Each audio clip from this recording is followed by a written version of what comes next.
Vamos a comenzar entonces esta lección, siendo este video pues exclusivo para los candidatos al diaconado de la diócesis de Tirarán, Liberia. Vamos a ver dos cosas hoy. Espero ver tres, pero creo que no será muy posible debido a la amplitud de las cosas. Siempre nos hallamos en esa parte de los fundamentos. Recuerden que ya vimos lo que respecta a la teología como ciencia de la fe y ahorita vamos a ver entonces la revelación de Dios y la Sagrada Escritura. Entonces, esto siempre está dentro de la parte de los fundamentos y para iniciar los invito a que tomen su Sagrada Escritura. Nos vamos a la carta a los Hebreos, capítulo 1:1. En el nombre del Padre, y del Hijo, y del Espíritu Santo. Amén. Muchas veces y de muchas maneras habló Dios en el pasado a nuestros padres por medio de los profetas. En estos últimos tiempos nos ha hablado por medio de su Hijo, a quien instituyó heredero de todo, por quien hizo también el universo, el cual, siendo el esplendor, el resplandor de su gloria e impronta de su sustancia, y el que sostiene todo con su palabra poderosa, llevada a cabo la purificación de los pecados, se sentó a la diestra de la majestad en las alturas, con una superioridad sobre los ángeles, tanto mayor cuanto más excelente es el nombre que ha heredado.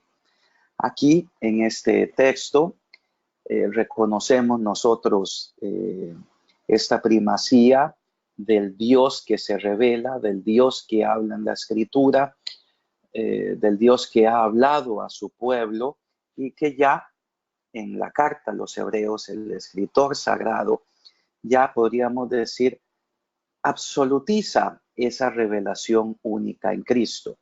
Volveremos más adelante sobre este texto. Recordemos, repito, muchas veces y de muchas maneras habló Dios en el pasado a nuestros padres por medio de los profetas.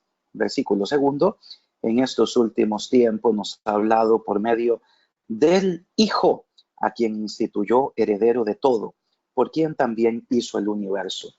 Entonces, ustedes comprenden que si estamos hablando del Dios revelado en Cristo, del Dios uno y trino, nosotros tenemos que partir de qué cosa? De la revelación de este Dios al pueblo de Israel por medio de los profetas y de la revelación de este Dios ya en la palabra encarnada, Cristo Jesús. Estuvimos hablando, y eso lo vimos hace 2 lecciones, como también la inteligencia humana entra a tomar parte en este discurso sobre Dios. Dios nos ha dado una capacidad de conocer, nuestra inteligencia es capaz de llegar a la verdad y nosotros podemos conocer ciertos atributos de Dios, como veremos entre 2 lecciones, ¿no? Pero esos atributos que yo puedo conocer, que Dios es uno, que Dios es eterno, que Dios es omnipotente, que Dios es perfecto, etcétera, no agotan todo el misterio del ser de Dios. Son aquellos datos que yo puedo llegar a conocer de Dios, pero no son los únicos, no absolutizan todo mi conocimiento. Yo necesito que Dios se revele. Yo necesito que Dios hable. Por eso, este misterio del Dios que habla, lo que hace es quitarse el velo de su rostro, podríamos decirlo de este modo. ¿Para qué? Para que el ser humano sea capaz de conocer cosas de Dios que de lo contrario, con solo el uso de su inteligencia, no es posible. No llega el hombre, no es capaz el hombre de conocer otros aspectos. Por ejemplo, que Dios es uno y trino.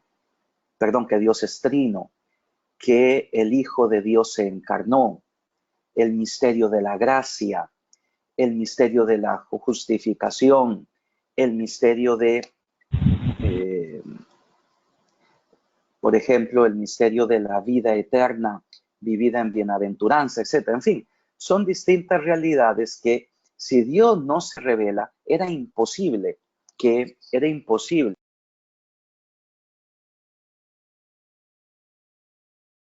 pudiese llegar a un contenido de Dios, a un conocimiento de Dios, perdón, que permita que uno lo conozca.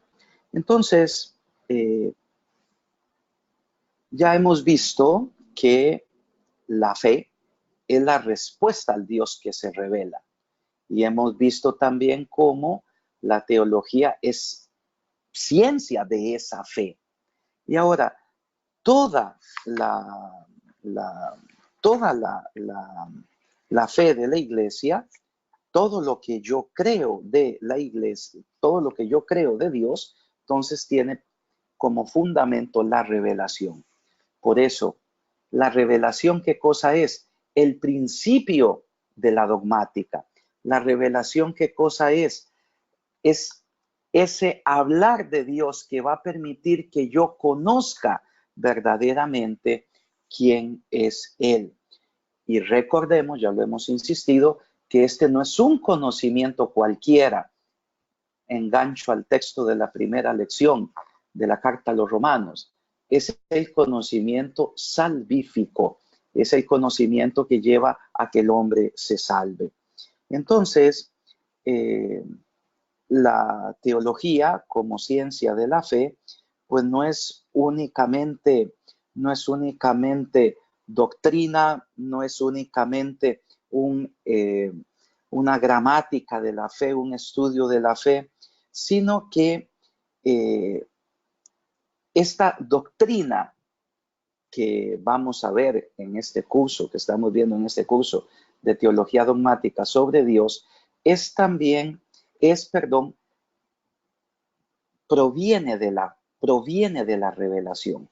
Este contenido doctrinal acerca de Dios, del Dios uno, del Dios trino, es un contenido que proviene de la revelación, Dios que se ha revelado. Vamos a tomar las Biblias, por ejemplo, por cuestión de rapidez, porque sí me interesa adelantar esto. Vamos a ver distintos textos de la Sagrada Escritura para que este concepto de revelación quede claro. Recuerde, revelación es el Dios que habla.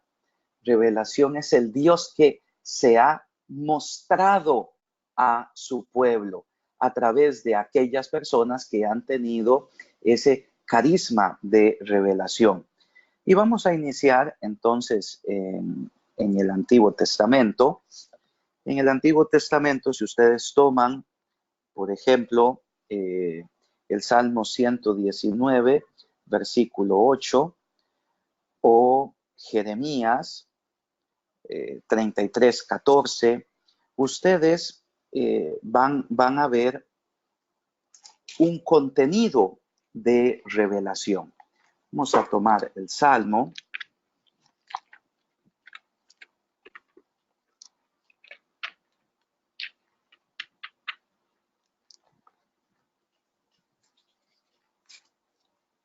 Vamos a tomar el Salmo.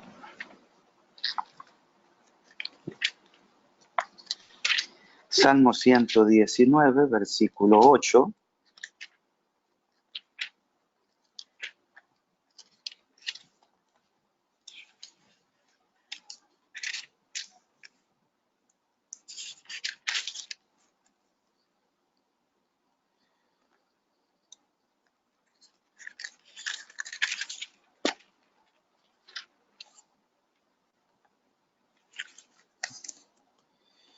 Quiero observar tus preceptos, no me abandones del todo. ¿Cómo purificará el joven su conducta? Observando tu palabra. Versículo 10. Te busco de todo corazón, no me desvíes de tus mandamientos. En el corazón guardo tu promesa para no pecar contra ti. Entonces, aquí nosotros miramos cómo hay un actuar de Dios, cómo Dios, hablando a su pueblo le muestra el camino de la salvación, ¿no? Dichosos los que guardan tus preceptos, dichosos los que lo buscan de todo corazón. Aquí tenemos nosotros una acción de Dios sobre el creyente. Y esta revelación de Dios en sí misma, pues no la podemos reducir, que este es un peligro que hay siempre, de que sea el hombre el agente mismo de la revelación, sino que como que si la revelación fuese más una acción humana, que es una tentación de hoy, sino que es una absoluta iniciativa de Dios.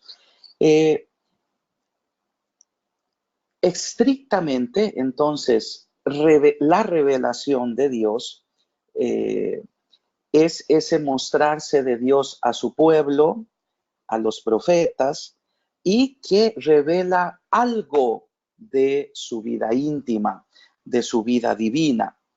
Por ejemplo, si leemos Isaías 45, ahí vemos que Dios revela su gloria. Si leemos el Salmo 98:2, vemos la revelación de su justicia. Si leemos Isaías 53:1, una revelación de su fuerza. Es un acto, la revelación, por tanto, de autoconocimiento de Dios que se va a revelar. Podríamos decir, es Dios que declara a sí mismo características que de lo contrario el ser humano no puede conocer. Aquí el texto que sí me interesa que veamos es Deuteronomio 29:28. Libro del Deuteronomio 29:28.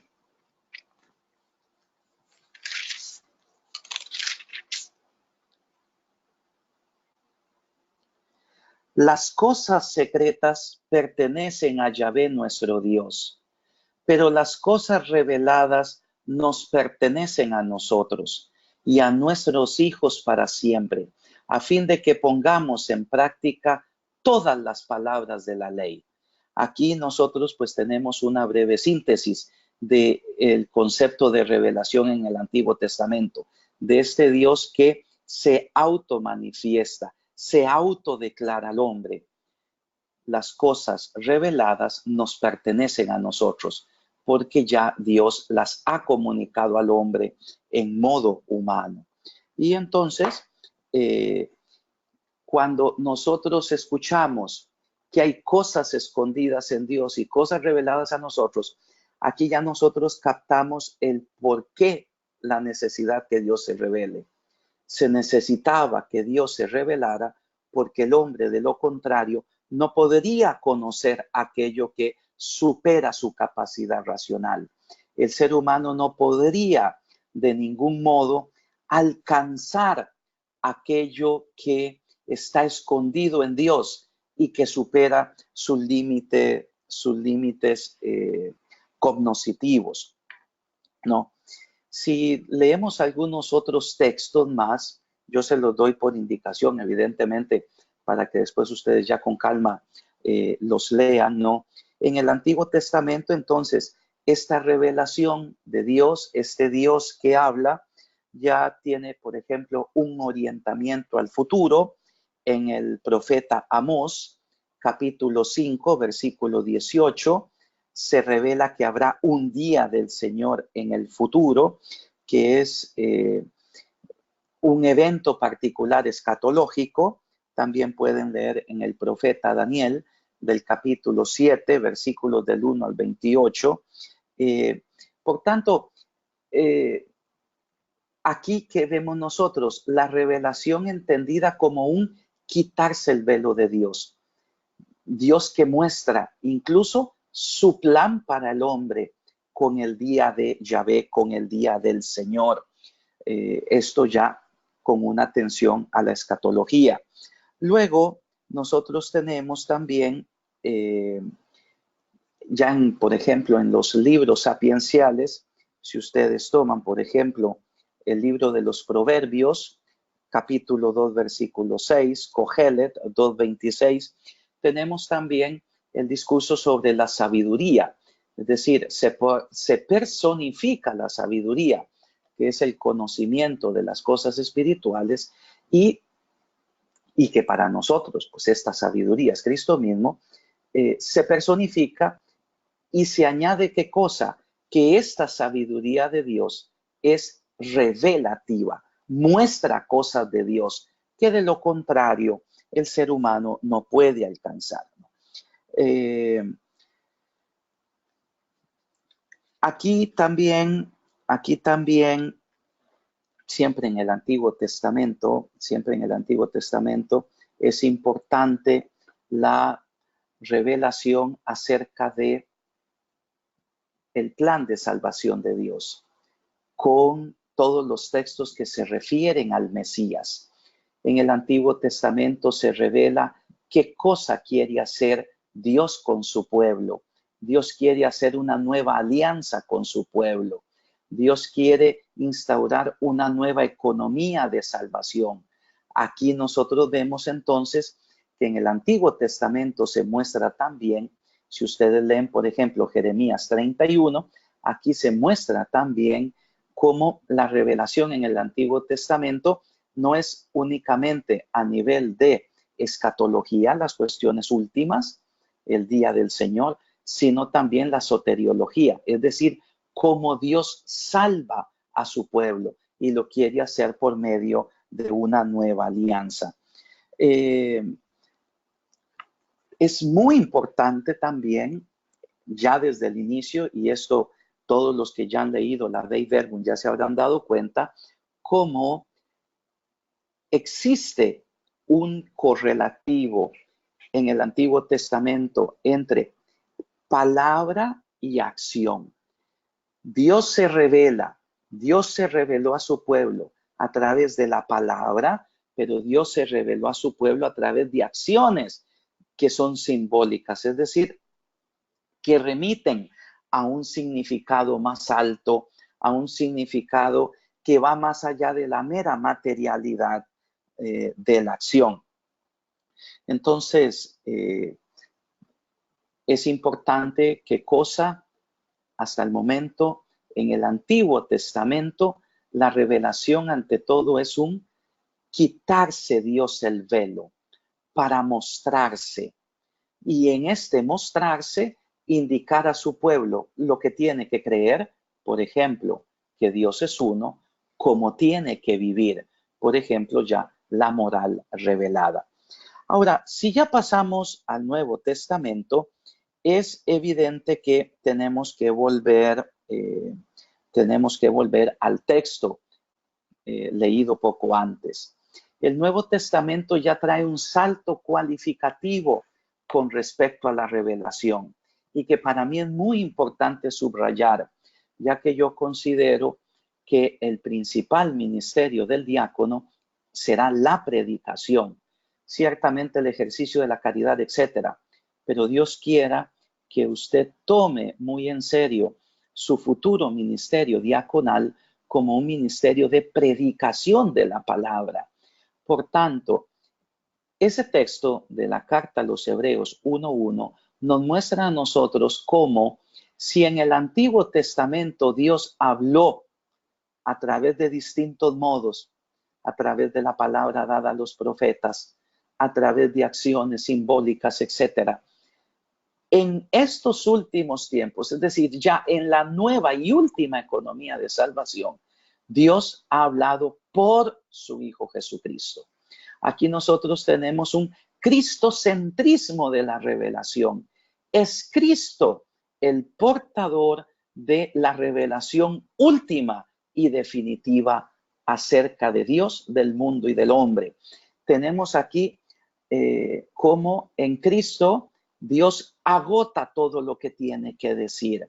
No cabe, por tanto, queridos amigos, no cabe, por tanto, hacer una disyuntiva como desgraciadamente se ha hecho, entre que Dios ha hablado de un modo a nosotros cristianos con la encarnación de su Hijo, mientras que, por ejemplo, a los no cristianos ha hablado desde su ser Dios único. No, una vez que se ha dado el hecho histórico de la encarnación, toda la revelación de Dios pasa únicamente a través de la persona de Cristo.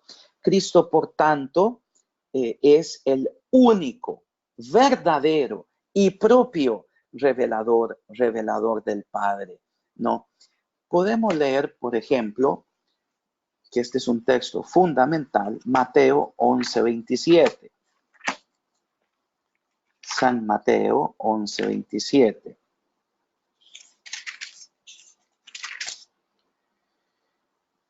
Dice Jesús: todo me ha sido entregado por mi Padre, y nadie conoce al Hijo sino el Padre, ni al Padre le conoce nadie sino el Hijo, y aquel a quien el Hijo se lo quiera revelar. Aquí nosotros tenemos, igual que en aquel texto del Deuteronomio, aquí nosotros tenemos un resumen en pequeño de lo que considera el Nuevo Testamento acerca de Jesucristo como revelador supremo. Cristo es verdaderamente el único acceso para el misterio de Dios. Cristo se constituye en el único camino que yo tengo que transitar para poder llegar a la verdad y la vida, pues que es Dios mismo. Podemos leer otro texto, Lucas 7:16. Aquí en Lucas 7:16, ¿qué es lo que hace el escritor sagrado? Atribuir a Jesús la característica de profeta, designarlo como profeta.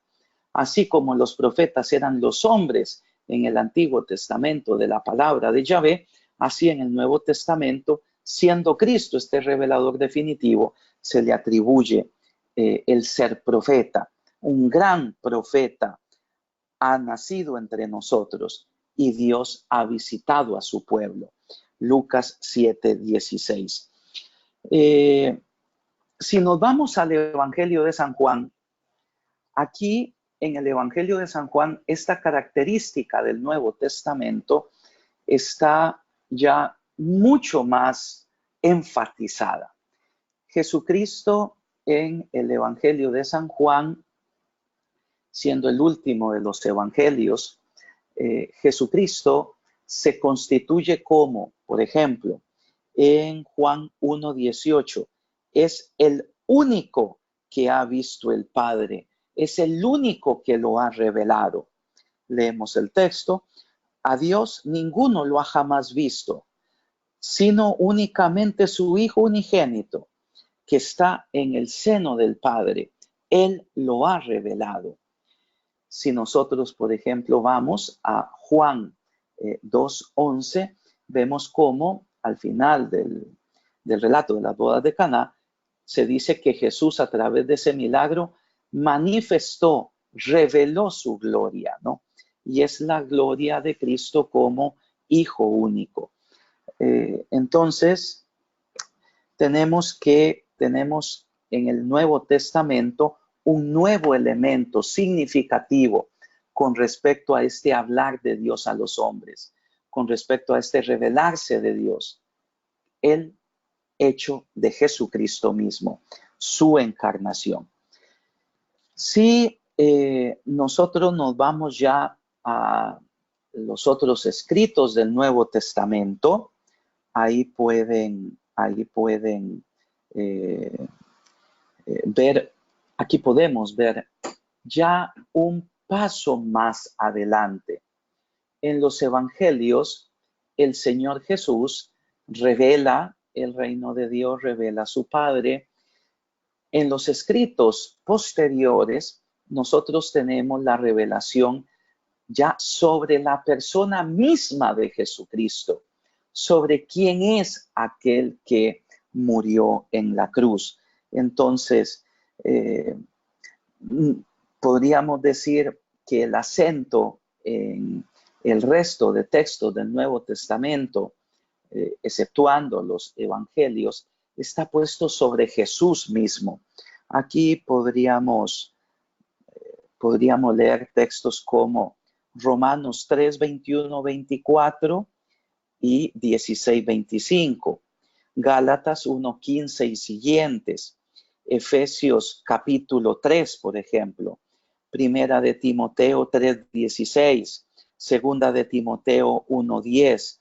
Entonces, aquí nosotros vemos en estos textos, leamos el primero de la carta a los Romanos.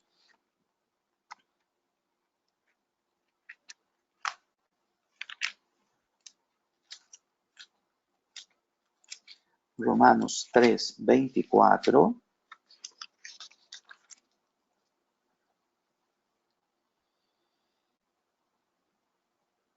Y son justificados por el don de su gracia, en virtud de la redención realizada en Cristo Jesús, a quien exhibió Dios como instrumento de propiciación por su propia sangre mediante la fe, para mostrar su justicia, habiendo pasado por alto los pecados cometidos anteriormente, en el tiempo de la paciencia de Dios, en orden a mostrar su justicia en el tiempo presente, para ser justo y justificador del que cree en Cristo Jesús. Entonces, aquí nosotros tenemos como aquel que anunció la palabra de Dios, Cristo Jesús, aquel que nos reveló al Padre, Cristo Jesús, ya viene al mismo tiempo anunciado él mismo. Esto ha hecho, por ejemplo, en tantas manifestaciones de la teología moderna, que se diga que Jesús en el Nuevo Testamento, en los Evangelios, no se predicó a sí mismo, sino que predicó al Padre y su reino. Mientras que los otros escritos neotestamentarios predicaron a Jesús, cosa que Jesús mismo no ha hecho. Recuerden lo que vimos en la lección anterior. El modo católico de leer la escritura es la escritura como un todo, no por partes. El que se acerca a la Sagrada Escritura concibe cada una de las temáticas en virtud de un todo, porque toda la Escritura es revelada. Por tanto, aquí nosotros tenemos un desarrollo de la idea de revelación. Dios se mostró en el Antiguo Testamento a través de sus acciones y palabras. Dios ha mostrado distintos aspectos de su ser en el Antiguo Testamento a través de los profetas, pero en el Nuevo Testamento lo que es esencial y definitivo es que Dios se ha revelado en su Hijo. Su Hijo es precisamente, ya lo veremos cuando veamos lo de Trinidad, la palabra hijo es correlativa a padre. Si Dios tiene un hijo, entonces tiene que haber un padre. Dios tiene que ser también padre. Dios se ha revelado en su Hijo. Se ha pronunciado todo él en el Hijo. Y de este modo nosotros vemos un paso más y ya con el resto de escritos del Nuevo Testamento vemos asimismo como aquel que anunció a Dios, a su reino, a su Padre, ahora es sujeto del anuncio. Ya los escritores sagrados reciben la palabra de Dios con respecto a Jesucristo mismo. Si nosotros leemos a este respecto, tomen carta a los Efesios capítulo 3, versículo 5. Carta a los Efesios capítulo 3, capítulo 3, versículo 5, ¿sí? Leo desde el 4. Según esto, por la lectura de la carta, pueden ustedes entender mi conocimiento del misterio de Cristo. Misterio que en generaciones pasadas no fue dado a conocer a los hombres, como ha sido ahora revelado a sus santos apóstoles y profetas por el Espíritu. Entonces, aquí tenemos nosotros cómo un San Pablo tiene una clarísima conciencia, ¿no?, de los tiempos nuevos que se están viviendo. Lean Gálatas 4:4. Llegados a la plenitud de los tiempos, envió Dios a su Hijo, nacido de una mujer, nacido bajo la ley. Aquello que en la antigüedad, en el Antiguo Testamento, no había sido revelado, como por ejemplo la Trinidad de Dios, etcétera, ahora sí. Y estos son los tiempos nuevos. Este es el misterio que ahora se ha revelado. Aquí entonces nosotros tenemos, con respecto a la Sagrada Escritura, cómo la idea de la revelación va como si fuesen las líneas del tren. El Dios que se revela es al mismo tiempo el Dios que va manifestando su salvación. Ya que nosotros somos seres cognoscitivos, ya que nosotros tenemos capacidad intelectual para poder conocer la verdad, Dios va, ¿qué cosa? Dios va revelándose para que el ser humano profundice cada vez más el camino que lleva a la salvación. Entonces, la historia de la revelación de Dios es idéntica a la historia de la salvación de Dios. Puedo poner un ejemplo que sería clásico. Mientras que en el Antiguo Testamento el pueblo de Israel recibió la revelación del sacrificio del Cordero como propiciación de los pecados, ya en el Nuevo Testamento nosotros hemos recibido la revelación del sacrificio eucarístico para el perdón de los pecados. De este modo, si la salvación en el Antiguo Testamento pasaba por la obediencia a aquella práctica cultural, nosotros en el Nuevo Testamento, habiendo avanzado más en el camino de la revelación, nosotros tenemos ya la justificación, el perdón de nuestros pecados, obedeciendo lo que se nos ha revelado, en este caso en el Antiguo Testamento. La figura que estaba en el Antiguo Testamento queda ahora ya superada por la realidad en el Nuevo Testamento. Aquel Cordero era imagen del auténtico Cordero de Dios que quitó el pecado del mundo, Cristo Jesús. Ante este Dios que se revela en el Nuevo Testamento, ante este Dios que ha mostrado el misterio de su ser, y como ya hemos dicho, el hombre responde con la fe. La fe, por tanto, es la respuesta del hombre a esa revelación de Dios.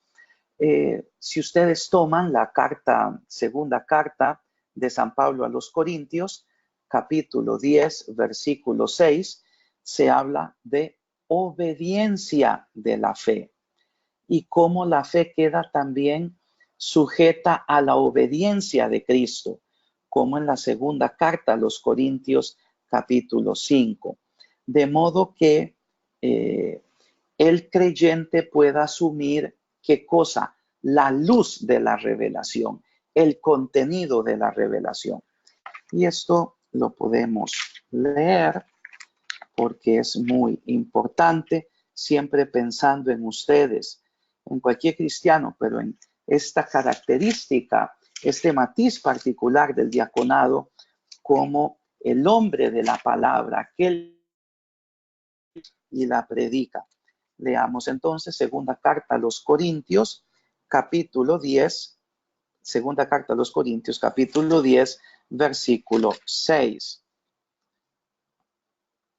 Dice, leo desde el versículo 5, y cualquier baluarte levantado contra el conocimiento de Dios y reducimos a cautiverio todo entendimiento, sometiéndolo a Cristo. Y estamos dispuestos a castigar toda desobediencia cuando su obediencia sea perfecta. Si vamos a segunda carta a los Corintios, capítulo 4, versículo 6, aquí leemos: pues el mismo Dios que dijo, del seno de las tinieblas brille la luz, la ha hecho brillar a nuestros corazones para iluminarnos con el conocimiento de la gloria de Dios que está en la faz de Cristo Jesús. Entonces, son dos simples citas a las cuales San Pablo llama a obedecer en fe esa revelación, esa manifestación de Dios en Cristo. Aquí lo que me interesa a mí que quede claro es una cosa, ¿no? El acento exclusivo de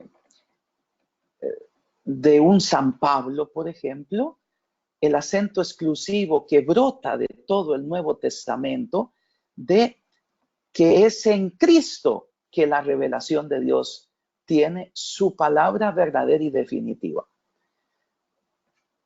Si yo pongo esto en duda, si yo no me doy cuenta verdaderamente de este acento exclusivo del Dios que ha hablado en Cristo, yo corro el riesgo de ciertas ambigüedades, como por ejemplo, atribuir carácter salvífico a las otras manifestaciones religiosas del hombre. Para nosotros cristianos, todo hombre, adquiere su salvación únicamente a través de Cristo Jesús. No hay nada ni nadie que pueda en sí mismo, por sí mismo, ser causa de salvación. Quien se salva por Cristo. Y de ahí que el Nuevo Testamento ponga este carácter exclusivo de la fe cristiana respecto a todas las otras religiones, ¿no? Ya nosotros lo vimos el primer día cuando yo intentaba ganarme la atención de ustedes con aquel texto de la carta a los Romanos, donde se nos presenta que hay un conocimiento auténtico de Dios, el que brota de la revelación en Cristo, y un conocimiento que no es verdadero de Dios, el de las religiones paganas. Ahora, demos otro paso más. Ya vimos lo bíblico. Dios se ha revelado, Dios se ha mostrado, Dios ha hablado a través de acciones y a través de palabras. En Cristo tenemos el revelador único y supremo. En Cristo tenemos la palabra última dada por Dios a los hombres. Y esto hace que la doctrina de Cristo, la fe que reúne a todos los que creen en Cristo, sea qué cosa: la religión verdadera, la fe verdadera, la fe auténtica que muestra el camino de salvación, porque precisamente Cristo ha revelado. Esto a nivel de escritura. Demos un paso más, por tanto, y ahora hagamos un pequeño análisis del concepto de revelación. En primer lugar, usted tiene que tomar en cuenta que la revelación fue progresiva. Esto es un factor que es esencial que usted lo conozca. La revelación de Dios fue progresiva. Por ejemplo, si usted lee un libro como el libro de Josué, con la ley del anatema, donde Dios mismo pasa a decir que es necesario que el pueblo de Israel asesine, mate a todos los pueblos paganos que va a encontrar en su lucha para la adquisición de la Tierra Santa, ¿usted qué mira ahí? Una etapa muy inicial de la revelación. Aquí es el Dios que habla, Pero es evidente que a la luz de toda la revelación, es imposible que Dios en sí mismo, por sí mismo, haya dado la orden de mate usted a ese pueblo pagano, tanto que no deje vivos ni niños ni animales, la famosa ley del anatema. Por eso uno escucha frases como, es que leer el Antiguo Testamento es complicado, leer el Antiguo Testamento es confuso. No, lo que sí sucede es que nos muestra qué cosa, que siendo la revelación progresiva, en el Antiguo Testamento nosotros encontramos los primeros, podríamos decir, contenidos de esa revelación. Las primeras, ¿qué palabra puedo utilizar aquí? Aquí nosotros tenemos estas primeras instancias, estos primeros pasos del Dios que se revela. Porque si la revelación es progresiva, usted también tiene que tener en cuenta que la revelación es histórica. Histórica. Dios se ha revelado, Dios se ha revelado a su pueblo en la historia. Y por tanto, volvamos nuevamente al texto de Hebreos 1:1-2. Aquí tenemos nosotros una clara síntesis. Dios antiguamente habló de cierto modo, hoy habla de otro. Hoy habla a través de su Hijo. En esta revelación, entonces,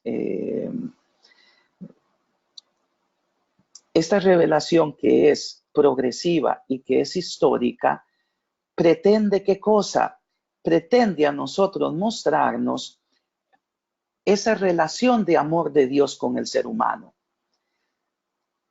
Cito las palabras de Benedicto XVI, dichas últimamente en un documento acerca de la pedofilia en la iglesia, unos apuntes donde él da su análisis sobre las causas de la pedofilia en la iglesia y que él la reduce a que el hombre ha olvidado Dios, la iglesia ha olvidado ese misterio de Dios. Y él dice, si quisiéramos nosotros resumir al máximo, sintetizar al máximo el mensaje de la Escritura, es la relación de amor de Dios con su pueblo.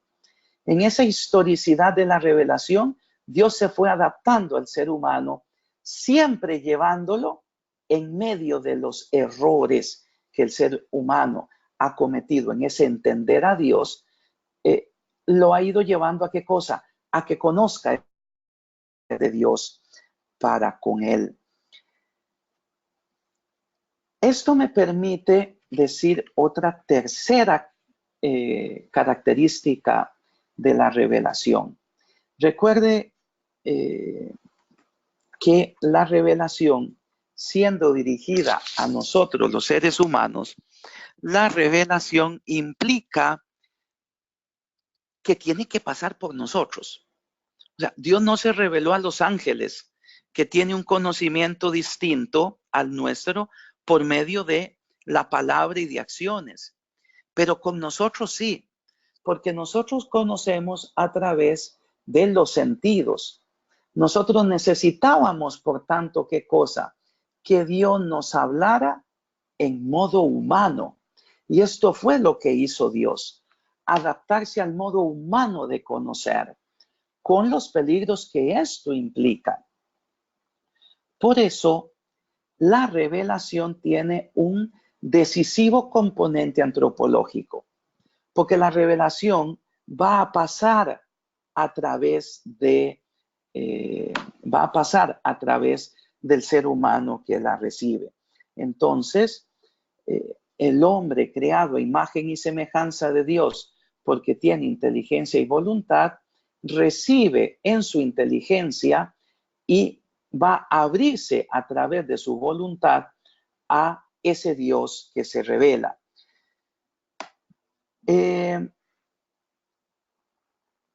¿Por qué esto es importante? Porque cuando yo soy consciente que la revelación tiene que pasar a través mío como persona, Dios se ha revelado y soy yo quien va a tener que responder a esa revelación. Yo me doy cuenta de qué cosa, de la necesidad, por ejemplo, de la predicación, de la necesidad de la enseñanza, de la necesidad de la conversión, de la necesidad de una vida espiritual. ¿Por qué? Porque Dios se ha revelado, pero es una revelación al hombre que está en un estado de naturaleza caída. Por tanto, este aspecto antropológico va a implicar que yo tengo que responder. Y yo verdaderamente le pido, querido futuro diácono que me escucha, que usted enfatice siempre en su predicación a los que lo escuchan, a sus auditores, que usted enfatice la necesidad de la respuesta, que la mera revelación por sí misma puede caer en mensaje muerto si mi respuesta es pobre o si mi respuesta no existe, ya que la revelación pasa a través del hombre. Que usted enfatice, como se lo tiene que enfatizar uno en su propia vida espiritual, Dios ha hablado y yo respondo, porque el sujeto al que ha sido dirigida esa revelación soy yo. Luego hay otro elemento igual. Este para mí es importantísimo.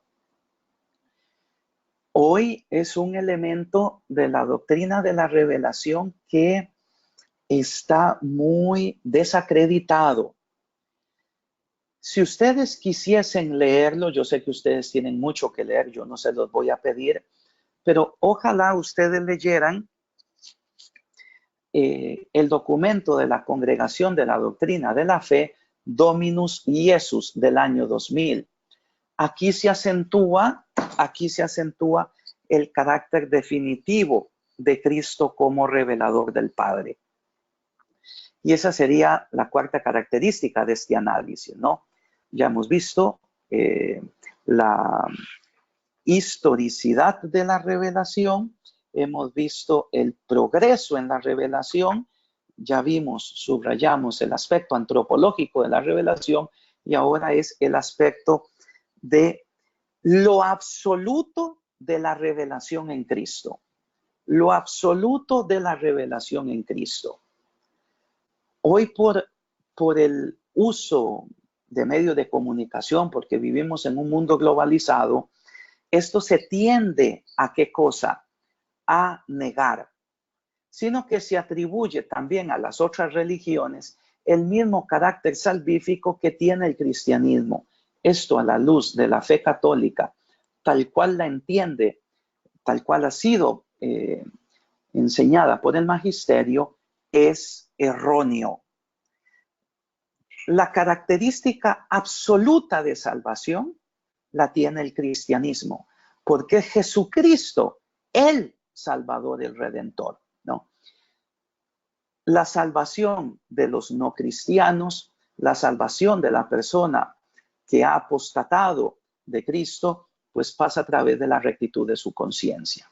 Ahora, en los no cristianos, esto es evidente, en los no cristianos pasa de un modo total y absoluto a través de esa ley natural que está íncita en el corazón, que la persona escucha si sin prejuicio se pone en diálogo con su propia conciencia. El cristiano que ha abandonado la fe, el cristiano que ha apostatado la fe, tiene sí un agravante. Ha conocido la palabra de la verdad, pero la ha rechazada. De ahí que en el orden de la salvación eterna sea necesaria, ¿qué cosa? La conversión, el pedir perdón de ese pecado de apostasía de la verdad. Un texto que es esencial a este respecto es Gálatas 4:4. O sea, siempre San Pablo con esa característica suya que absolutiza la revelación en Cristo, ¿no? Siempre San Pablo dirá, llegada la plenitud de los tiempos, envió Dios a su Hijo, nacido de mujer, nacido bajo la ley. Estamos en esa plenitud de los tiempos porque ya la revelación ha alcanzado su ápice en la persona de Cristo Jesús.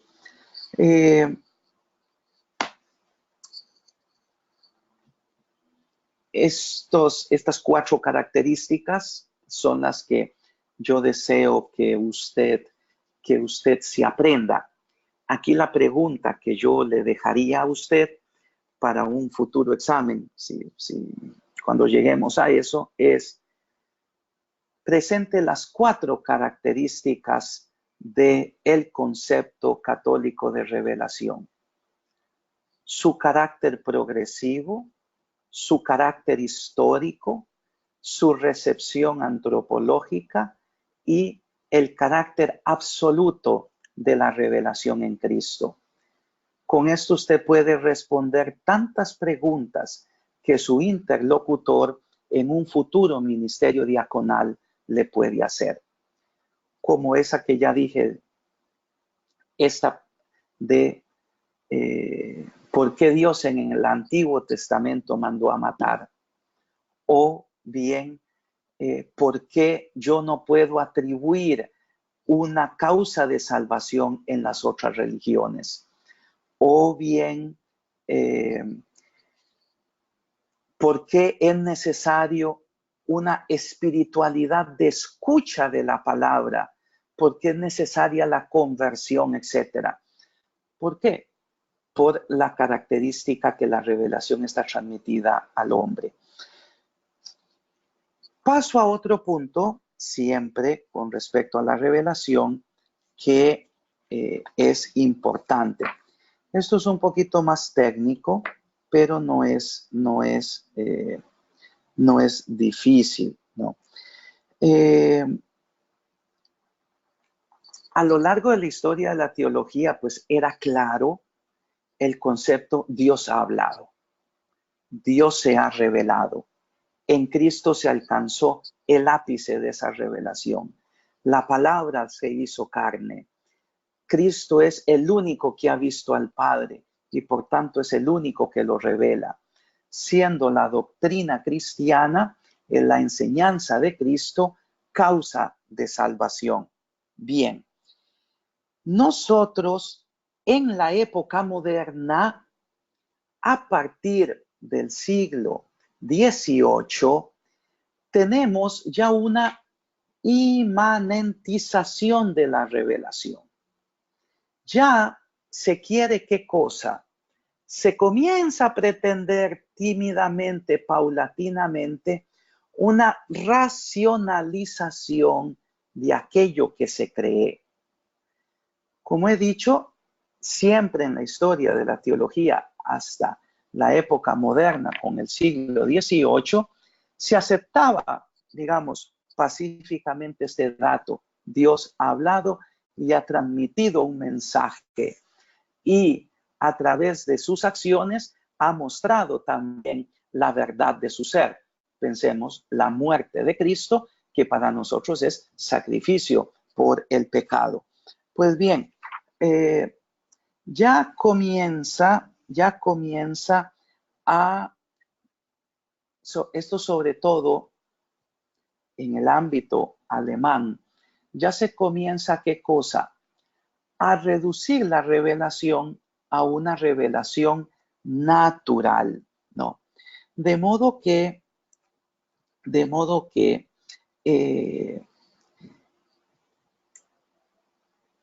se comienza prácticamente a exigir, se comienza prácticamente a postular que el ser humano tiene por derecho propio esa revelación de Dios, no siendo iniciativa gratuita de Dios, sino como un dato requerido por la propia naturaleza humana, ¿no?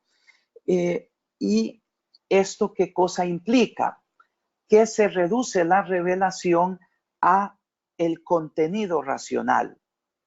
Se postulaba entonces, ya en el siglo XIX, se llegó a postular ¿qué cosa? Que no hay nada transmitido por la revelación que el hombre no pueda conocer a través de su razón. Que no pueda, llegar por sí mismo a...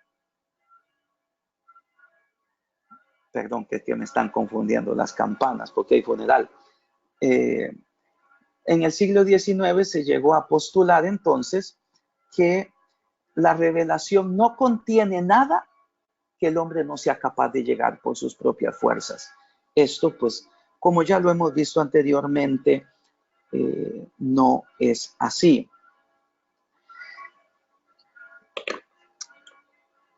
Esto tiene otro problema. Cuando yo, y para mí es importante compartirlo con usted que me escucha, cuando yo reduzco entonces la revelación a un dato de naturaleza, cuando yo digo que el contenido de la revelación yo lo podría haber alcanzado, entonces yo estoy reduciendo la revelación a un sentimiento del ser humano.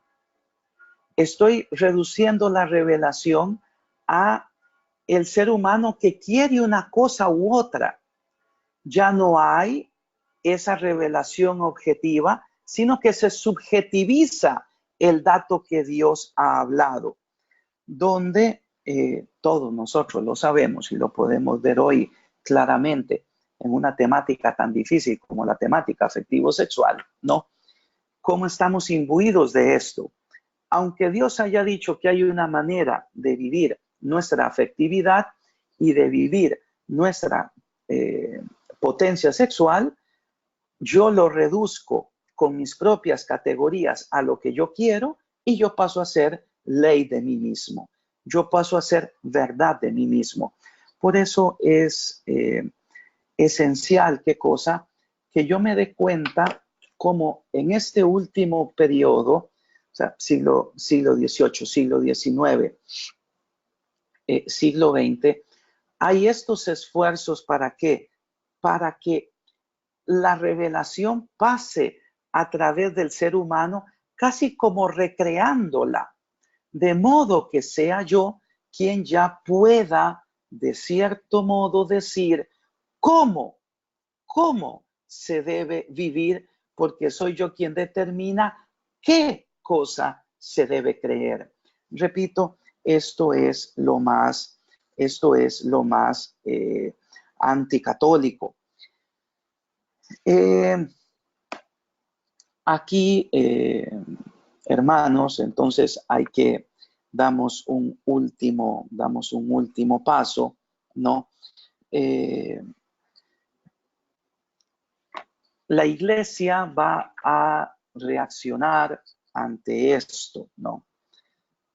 Este racionalismo de la revelación, este creer que soy yo quien ahora determina el contenido de la verdad que nos ha sido revelada, ¿no? La iglesia va a intervenir enfatizando qué cosa, que la revelación, eso con el Concilio Vaticano I, la revelación es una acción libre de Dios. Es una acción de Dios que ha sido movida por su amor a nosotros, para que nosotros que con el pecado fuimos dañados también intelectualmente, seamos capaces de conocer sin error aquellas verdades que llevan a la salvación eterna. Entonces, la iglesia ya hoy por hoy considera la revelación desde una concepción histórico-salvífica. Nosotros reconocemos, sí, ese carácter histórico del Dios que ha hablado, pero al mismo tiempo nosotros reconocemos ¿qué cosa? Que ese Dios que ha hablado para la salvación. No se deslinda de ningún modo la palabra de Dios de la de la revelación.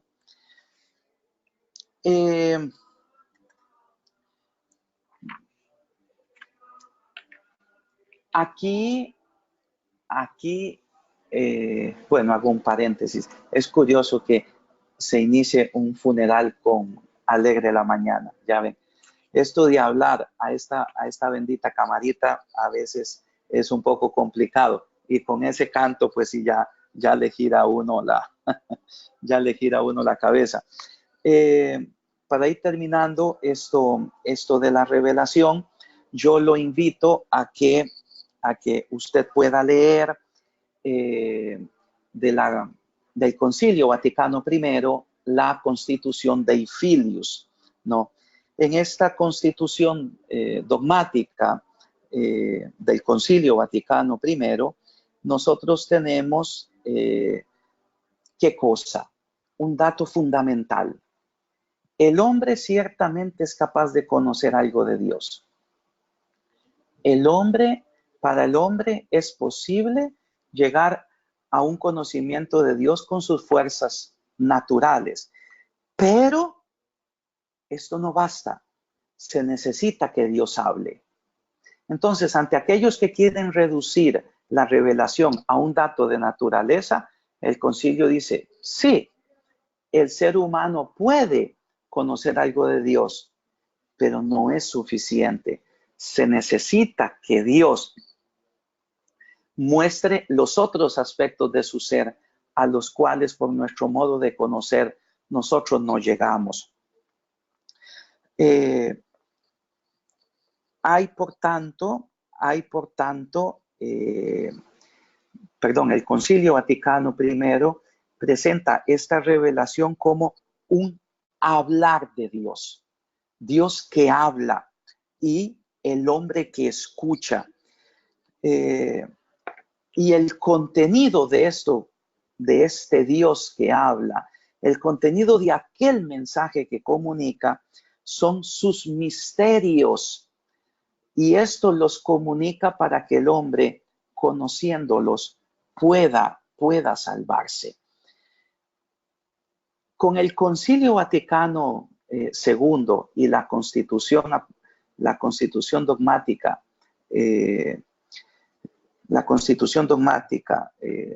Dei Verbum, que ya ustedes leyeron, por tanto no hago mucho énfasis porque ya ustedes lo escribieron y lo escribieron muy bien, gracias a Dios, lograron obtener la idea central. Entonces, el concepto de revelación, hablar de Dios, es en una línea histórica salvífica. Dios se ha hecho historia para que en la historia el hombre sea salvado. Aquí ahora, ante este Dios que busca la salvación y ante mi respuesta al Dios que se revela y por tanto el mensaje que yo recibo, nuevamente deseo subrayar un aspecto que ya lo hemos compartido, pero en este contexto de la revelación para mí es importante, y sobre todo para usted, querido diácono, que va a predicar mañana. Nosotros estamos hoy enfatizando una salvación, pero reducida a lo subjetivo, de modo que la doctrina se vea como enemiga de la salvación. La doctrina se presentaría como un cuadro, como un cuadro en el cual ya queda encerrado el ser humano. Lo que se opone, ¿qué cosa? A la libertad del hombre, lo que se opone a un disque acción del espíritu fuera de los límites de la revelación, etc. Nosotros estamos, por tanto, hoy viviendo como una concepción de revelación que se aleja del depósito de la fe. Es como una manera de concebir la revelación de Dios en Cristo sin fe, sin aquel contenido de fe. Pongo un ejemplo.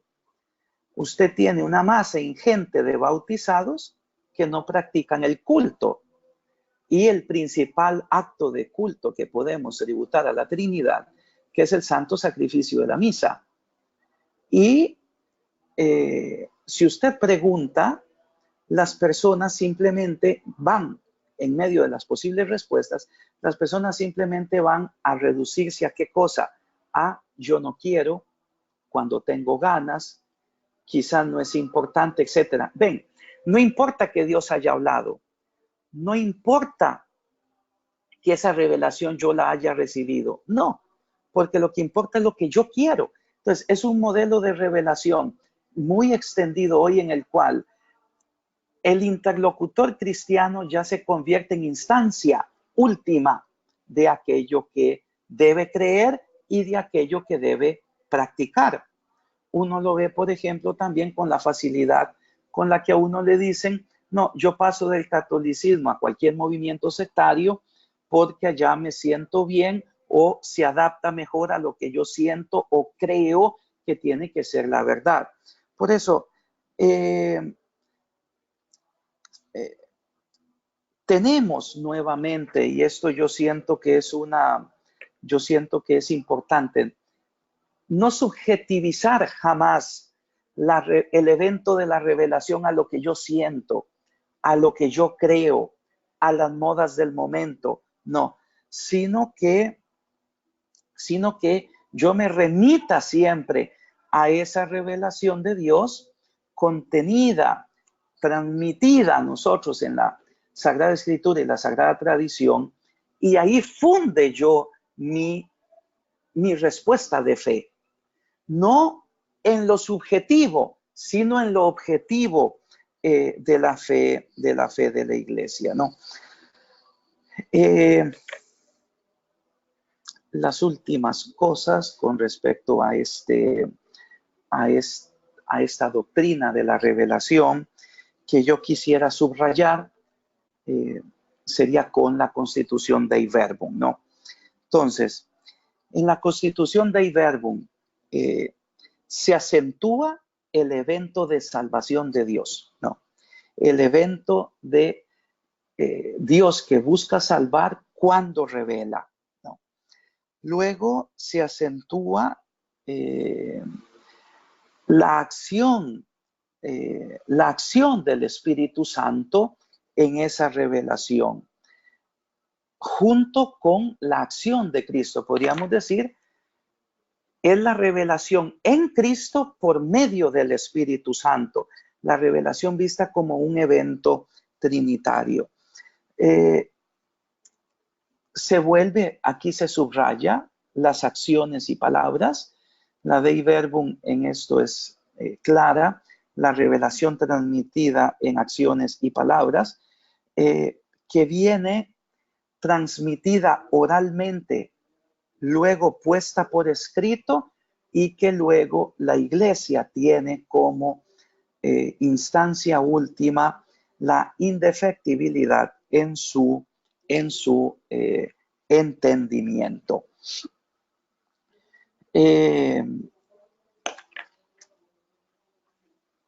También la Dei Verbum refuerza este modelo dialógico de la revelación, ¿no? Este modelo personal de la revelación. Dios habla, sí.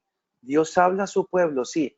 Pero yo no puedo olvidar que Dios me habla a mí.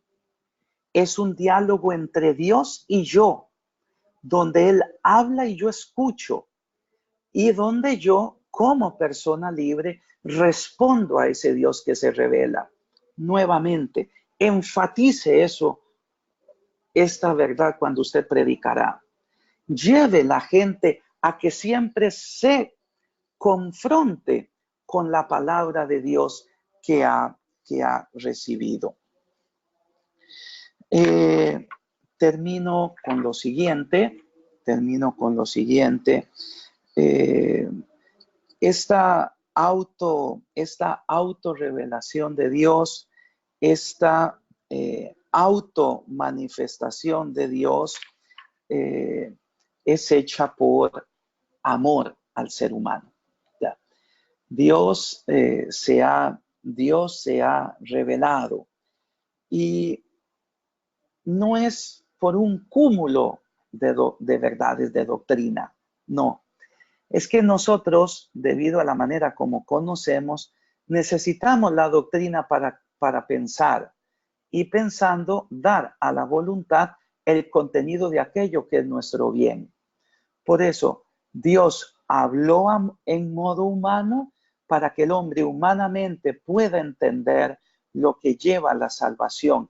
Y ahí se muestra el Dios que nos ama y que quiere que todos nos salvemos y lleguemos al conocimiento de la verdad.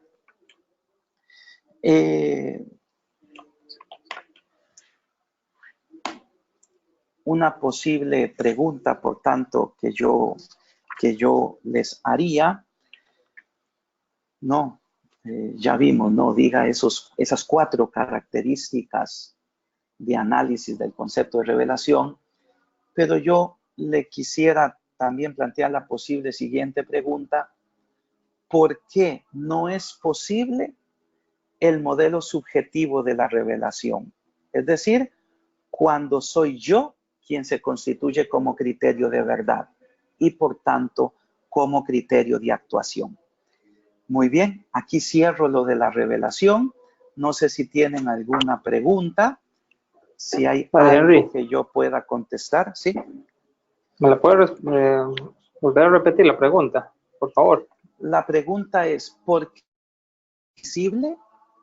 ¿Por qué no es admisible el modelo subjetivo de la revelación, donde el hombre se constituye a sí mismo como el criterio de verdad?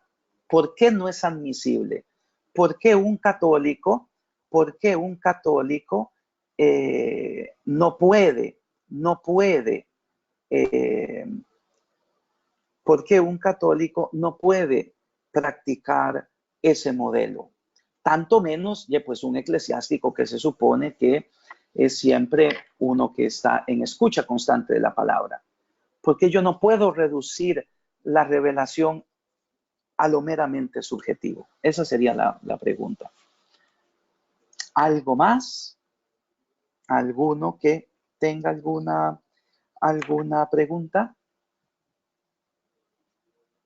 Veamos a ver si esto funciona. Esperemos que esto funcione. Sí. ¿Alguien desea hacer alguna Padre, pregunta? Si no, Padre continúo. Henry, Señor. eh, en la pregunta anterior presente las 4 características de la revelación de Dios. Sí, Era progresivo, sí, histórico, sí, recepción antropológica sí, y la señor. revelación total en Jesucristo. Y Sí, era verdad, sí, sí, señor. O la revelación absoluta en Cristo. Sí, señor. absoluta.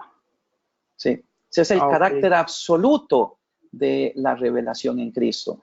Cuando se dice absoluto es porque nosotros atribuimos que en Cristo el Padre se ha dicho todo. Cristo, en cuanto verbo del Padre, en cuanto palabra del Padre, expresa todo lo que el Padre es. Sí. No cabe, por tanto, ninguna otra expectativa de revelación de revelación de Dios. ¿Algo más? Un comentario sobre sobre esta última pregunta, Padre Henry. Sí, Eh, hoy en día estamos plagados, llenos sí, de este subjetivismo. sí, Hoy señor. todas las personas, bueno, la gran mayoría, Sí, se basan en la revelación de Dios al mero sentimiento, van donde se sientan bien. sí, Eh, Tengo muchos ejemplos aquí, compañeros y de muchachos que sí, cuestionan mucho, digamos, que yo no me siento bien, porque voy a ir a misa, no me interesa, no me siento bien. Se basan, o sea, la mayoría de las personas hoy en día se basan en eso, en el sí, sentir, en el sí, sentir. Sí. basan esa revelación de Dios en el sentir de cada uno. Tenemos que luchar, no sé, tenemos que evangelizar, a ver cómo podemos cambiar esa mentalidad, Padre. Sí, mire, yo aquí le transmito mi pequeña experiencia, ¿no? Como sacerdote y como pues hombre que predica la palabra de Dios todos los días, ¿no? Y evidente, de acuerdo también pues con mi propia fe, ¿no? O sea, es decir, mis debilidades personales que yo las tengo que ver a la luz de la palabra, porque yo también pues soy hombre en camino de salvación. Y yo también tengo que responder con fe a esa palabra de Dios que mete en contradicción a algo que para mí es difícil no vivir. Entonces, en palabras rimbombantes, ¿verdad? Hablamos de un modelo subjetivo de revelación, ¿no? Un modelo antidoctrinal de revelación. Eso ya con palabras llanas es yo vivo y hago lo que quiera, porque soy yo el criterio de verdad. Yo les comparto, sea por experiencia personal en mi lucha interna por la conversión, como sea también como predicador de la palabra, que uno tiene que dejar hablar a Dios. O sea, uno tiene que escuchar, hablar, escuchar lo que Dios tiene que decirme. Y que mi actitud sea un interrogarme yo, un dejarme tocar yo por aquella palabra. De modo que ya yo venga dejado en las manos de mi propia libertad. Que yo sea consciente de que a mí se me va a dar de acuerdo con mis obras. De que yo sea consciente que de que va a haber una retribución con respecto a aquello que yo vivo. Y que yo ya no puedo aducir ignorancia de lo que Dios dice. Entonces, uno tiene constantemente en el ejercicio de predicación y después en su propia lucha personal, tiene que estar dando la primacía a Dios. No puede no dar la primacía a Dios. Es que aquí no es lo que usted quiere, lo que a usted le gusta, lo que a usted le sienta cómodo, etcétera, sino lo que Dios ha dicho. Y que para nosotros cristianos, más todavía es respuesta en amor a Dios. Quien dice que ama a Dios y no cumple sus mandamientos es un mentiroso. Y quien me ama cumplirá mi palabra, cumplirá mis mandamientos. Entonces, Cristian, sí, yo lo que le diría es, hay que luchar contra esto. ¿Cómo se lucha? Deje que resuene en su intelecto la voz de Dios que habla a través de la escritura, a través de la tradición, a través del magisterio, en una palabra, a través de la fe de la iglesia. Deje que esa palabra resuene. Después, deje usted en manos de su propio interlocutor la responsabilidad de esa escucha. Y tercero, que yo creo que es muy importante, aunque esto, desgraciadamente, si alguien me oye, me criticaría, pero yo lo vivo así, que yo sea consciente que de esto depende mi salvación eterna, mi salvación eterna. Yo siempre enfatizo muchas veces dos realidades.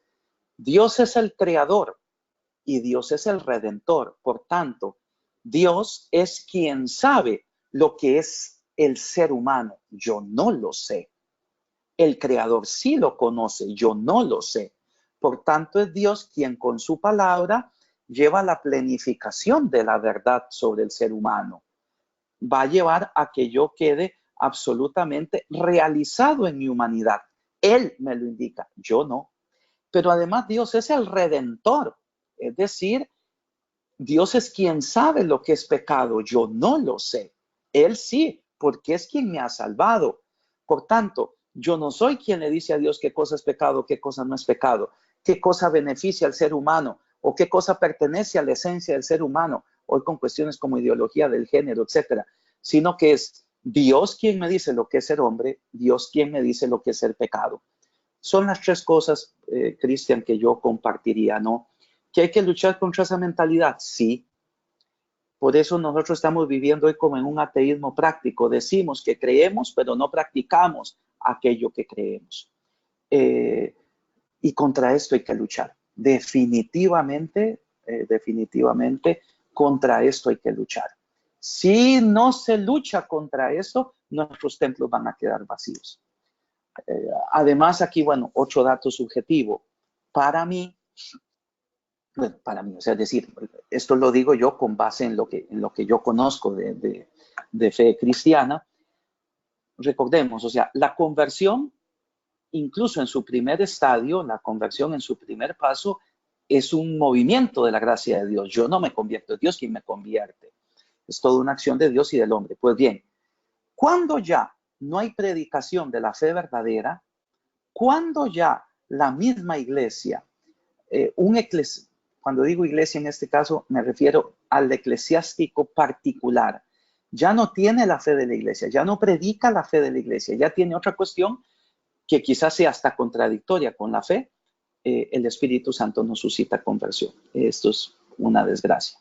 Mientras que donde hay predicación de la fe verdadera, por más humilde que sea esa predicación, por más sencilla que sea esa predicación, Dios va a suscitar conversión, porque no es la palabra del predicador, es la palabra de Dios que a través de nosotros resuena en los hermanos. ¿Alguien más que desee preguntar algo? Padre, buenos días. Buenos días. Bueno, con respecto a esa pregunta que hacía Cristian, donde la gente ahora se deja ir más por el sentir bonito, por la emoción del momento y todo, a veces me queda un poquito la duda si de parte de nosotros, la Iglesia Católica, específicamente la renovación carismática, como que a veces se pasa.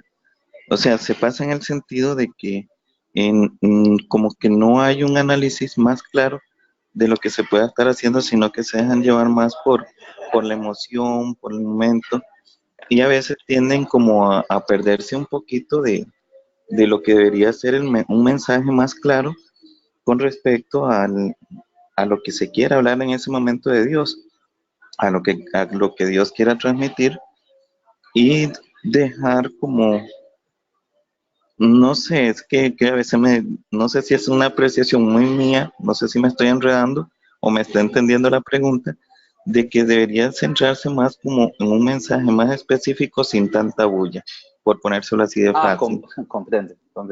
Mire, pues aquí, bueno, yo he acompañado mucho movimiento carismático, sobre todo en Estados Unidos. Sí, o sea, existe el peligro de un cierto abuso, ¿no? Existe el peligro de un cierto abuso de un determinado modelo de Dios me ha dicho, Dios me ha revelado, la palabra de Dios se dirige en este momento, etcétera. Eso es posible. Eso es posible. Igual, existe el peligro de yo reducir la experiencia religiosa a lo sensitivo, ¿no? Que a través de música, canto, alabanza, etcétera, pues en el ser humano se den determinados movimientos, incluso fisiológicos, que lo hagan sentir bien, ¿no? Sí, esto es un peligro, ciertamente. Pero igual es un modo muy válido para acercarse al Dios en el cual uno cree. Cuando yo hablo de sentimentalismo, Teodoro, aquí yo sí quiero subrayar, o sea, no es únicamente el que yo me sienta bien yo a un nivel humano, es que también es a lo que yo siento que es verdad, a lo que yo siento que debe de ser la fe, ¿no? Cuando ya una experiencia de iglesia viene permeada de esto o institucionalizada en un grupo con esto, sí hay un peligro. Repito, digamos, como he trabajado con el movimiento carismático un poquito desde dentro, conozco ciertas cosas. ¿Que existe ese peligro? Sí. ¿Que existe el peligro de reducirlo a un sentimentalismo? Sí. Y por esto es necesario, transmito esta convicción que al menos para mí es importante, transmitir el contenido de la fe. De modo que la persona ya quede en las manos de su propia libertad con respecto al Dios que se revela. ¿Algo más? ¿Algo más? Padre, buenos días. Buenos días. Con lo que estabas diciendo ahorita, con lo de la renovación carismática. Entonces sí se podría pensar en una posible revelación personal de que Dios me dijo esto, de que Dios me dijo lo otro, porque lo he escuchado. De hecho, en algún momento conversaba con uno de los compañeros, bueno, que son encargados de renovación, querían hacer una actividad. Entonces ellos me decían, mira Gerardo, vas a hacer la oración del matrimonio, vas a hacer una oración dedicada al matrimonio, pero una oración fuerte, una oración que llegue. Yo le decía, bueno, decirme, le digo, tengo que gritar, me subo allá a la parte más alta del templo, o es que la oración va a actuar por Gerardo, más bien no es la oración del Espíritu. Bueno, en fin, Sí, de hecho, no me volvieron a invitar, me pero imagino. sí, claro, porque yo le decía, igual, y en ese día él me decía, es que la misa tiene que ser de sanación. Bueno, entonces las otras misas no sanan. Exacto, Están exacto, encasillados. exacto. Entonces yo le decía a él, Exacto. mira, digo, perdón, le digo, porque yo no pertenezco a los carismáticos, le digo, y nunca he trabajado con ustedes, o nunca he servido. Le digo, pero ahora que usted me pide esta invitación, le digo, no está dentro de mi concepto para lo que usted me dice, una misa de sanación, le digo, porque todas sanan. Si mi disposición está, si mi disposición está abierta a la gracia de Dios, cualquier oración partiendo desde un sencillo, en el buen sentido de la palabra, desde un sencillo Padre Nuestro, Sí, me va a sanar. absolutamente. Entonces, solo una vez me invitaron, se me cerraron las puertas. Absolutamente. Pero Absolutamente. mi pregunta es, ¿sí se puede dar esa revelación personal de Dios? Sí. Ojo. Cuando aquí hemos estado tocando el concepto de revelación, ¿verdad? Es la revelación con mayúscula.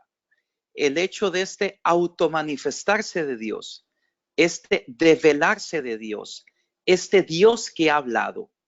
Y ya después vamos a ver cómo es precisamente pues en la escritura y en la tradición, ¿no? Que forma pues la unidad de fe, la unidad de la iglesia y la unidad de la teología. Cuando ya hay revelaciones, estamos aquí diciendo otra cosa. Nosotros tenemos la revelación objetiva del Dios que ha hablado, Sagrada Escritura y tradición, y como le entiende la iglesia. Esto no quita que hayan revelaciones privadas que han estado pues siempre en la historia de la iglesia y que son también, pues podríamos decirlo así, mociones del Espíritu para la persona que la acoge. San Pablo habla de palabra de conocimiento o de palabra de sabiduría. Dios, en efecto, no nos deja ayunos de su palabra. Dios no nos deja ayunos de una palabra que va dirigida a mí personalmente o que, habiendo sido dirigida a mí, será de beneficio para la comunidad, incluso eclesial. Pensemos, una fiesta como la de la Divina Misericordia y toda la devoción del Jesús de la Divina Misericordia a través de Sor Faustina Kowalska. Pensemos las revelaciones del Sagrado Corazón de Jesús, devoción fundamental, importantísima en Occidente, con Margarita María de Alacoque. La Divina Voluntad con Luisa Picarreta, etcétera, ¿no? Luego, pues, palabra de profecía, pues, a grandes santos. Incluso la palabra que hemos recibido a través de apariciones marianas, estas me refiero a las reconocidas por la iglesia. Entonces, sí, Dios ha hablado y también viene y se dirige también a mi persona y puede ser,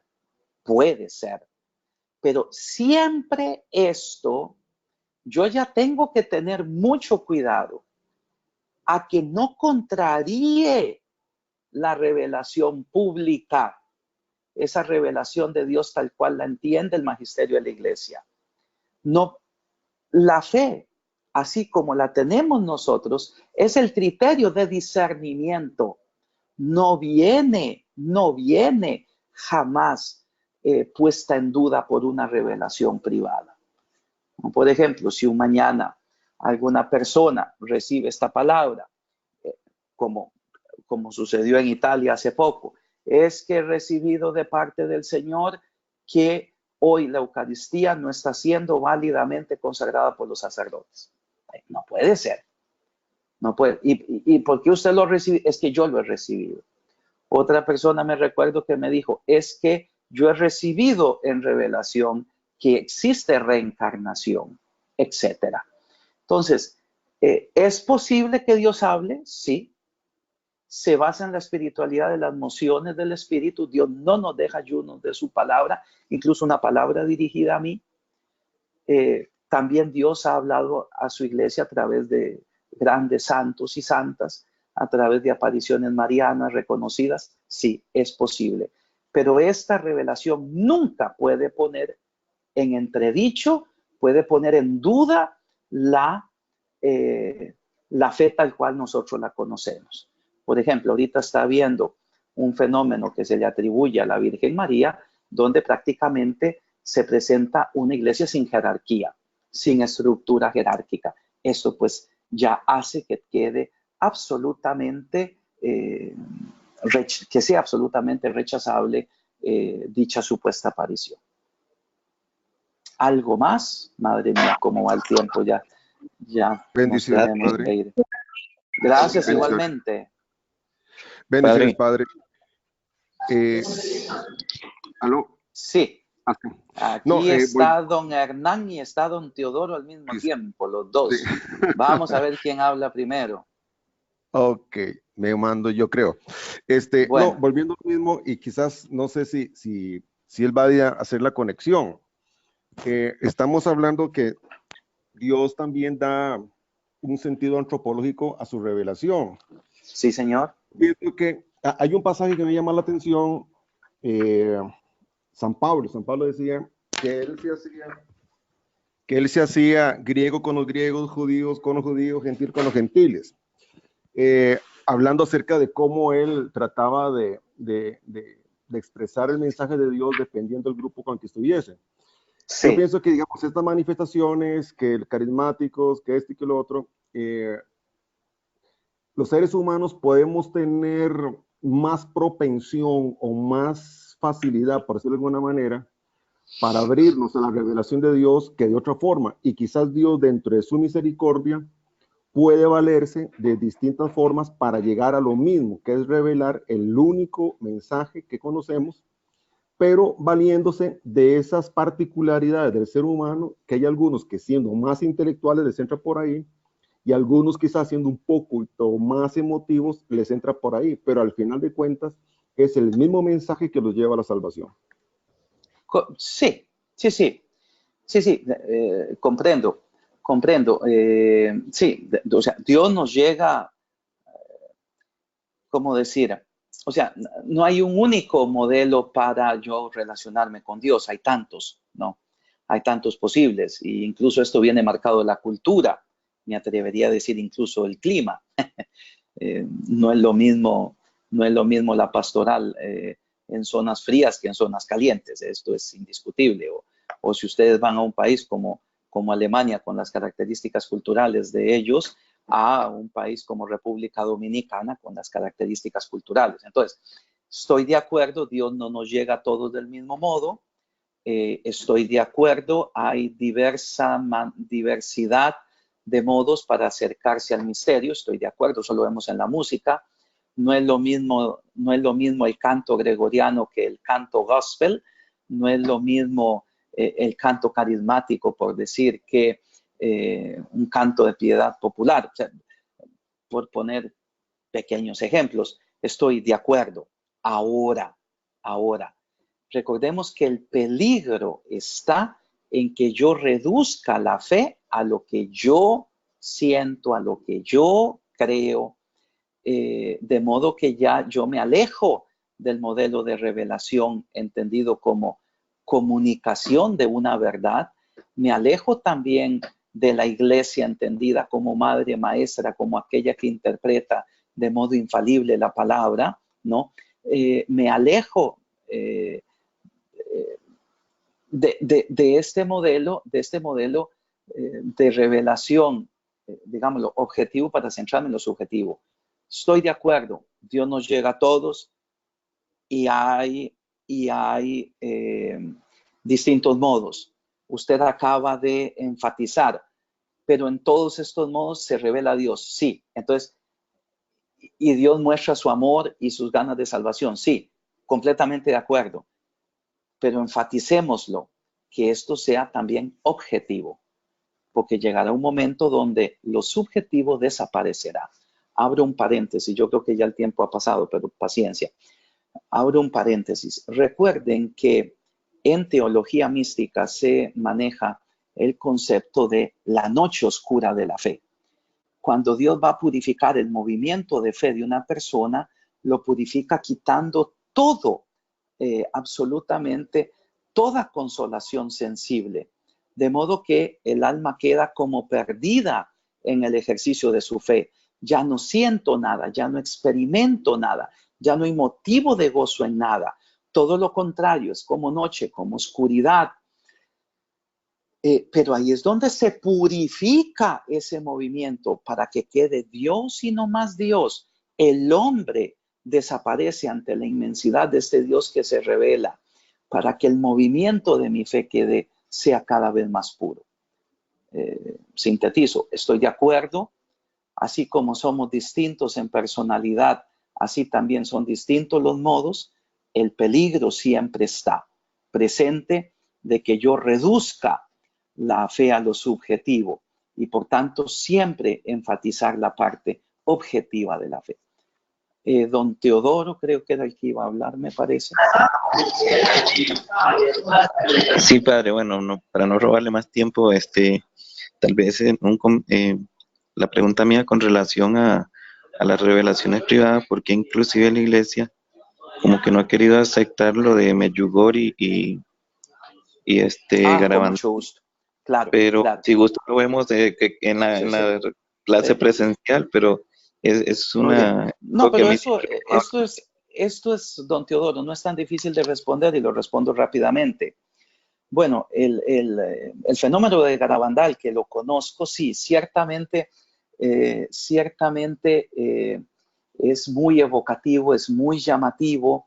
La iglesia sí nunca se pronunció sobre Garabandal por el contenido del mensaje. Entonces, como es un mensaje muy apocalíptico, y como es un contenido de mensaje, el expresado en yo digo, este fenómeno de Garabandal,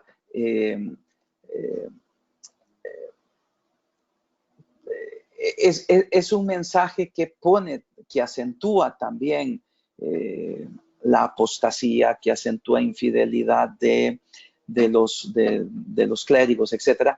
Entonces sí, nunca hubo una aceptación oficial.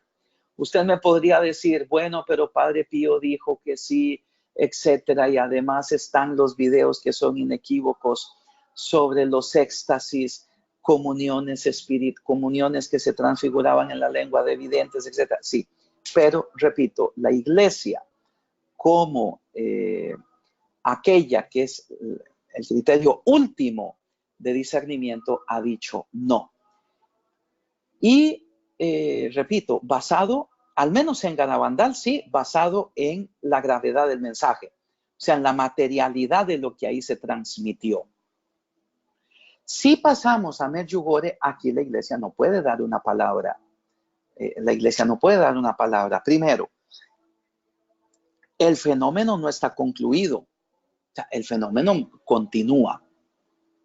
Primero. Segundo, pues es un fenómeno absolutamente apocalíptico, con la revelación de 10 mensajes, de 10 secretos que tienen los videntes, etcétera, que se refieren a los últimos tiempos. Entonces, la iglesia lo que ha hecho, y fue lo que Benedicto XVI hizo y terminó Francisco, fue una comisión del más alto nivel para analizar el fenómeno Medjugorje, que es un fenómeno importantísimo, Medjugorje prácticamente es hoy el tercer lugar de peregrinación cristiana en Europa.